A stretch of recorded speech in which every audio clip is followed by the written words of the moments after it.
ഛത്തീസ്ഗഡിൽ മാവോയിസ്റ്റുകളെ വധിച്ച് സുരക്ഷാ സേന. ബിജാപൂർ മേഖലയിലുണ്ടായ ഏറ്റുമുട്ടലിൽ 2 മാവോയിസ്റ്റ് ഭീകരരെയാണ് വധിച്ചത്.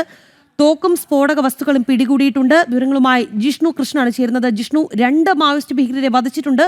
ഇപ്പോഴും ഏറ്റുമുട്ടൽ തുടരുകയാണോ? എന്താണ് ലഭിക്കുന്ന വിവരങ്ങൾ?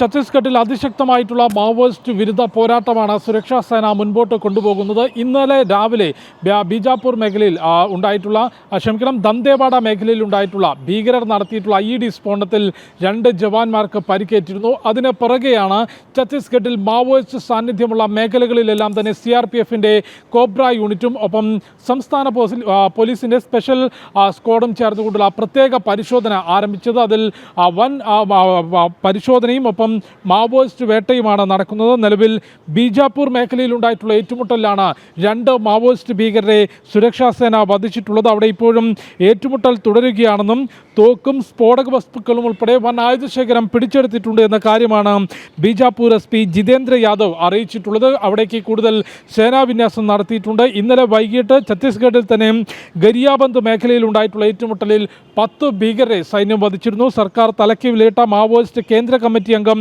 മോഡേം ബാലകൃഷ്ണ എന്ന മനോജ് ഉൾപ്പെടെ 10 കമ്മ്യൂണിസ്റ്റ് ഭീകരരെയായിരുന്നു ഇന്നലെ ഛത്തീസ്ഗഡിൽ സുരക്ഷാ സേന വധിച്ചത്. ഇന്നിപ്പോൾ ബീജാപൂർ മേഖലയിൽ പരിശോധന തുടരുകയായിരുന്നു. അതിനിടയിലുണ്ടായിട്ടുള്ള വെടിവെപ്പിലും തുടർന്നുണ്ടായ അതിശക്തമായ ഏറ്റുമുട്ടലുമാണ് 2 മാവോയിസ്റ്റ് ഭീകരരെ വധിച്ചത്. പ്രദേശത്ത് ഏറ്റുമുട്ടൽ തുടരുകയാണ്. കൂടുതൽ സേനാവിന്യാസം നടത്തിയിട്ടുണ്ട്. ഒന്നുകിൽ ആയുധം വെച്ച് കീഴടങ്ങുക, അതല്ലെങ്കിൽ അതിശക്തമായ നിയമ നടപടി നേരിടുക എന്ന മുന്നറിയിപ്പ് നൽകിക്കൊണ്ടാണ് ഛത്തീസ്ഗഡിൽ മാവോയിസ്റ്റ് വിരുദ്ധ പോരാട്ടം ശക്തമാക്കുന്നത്.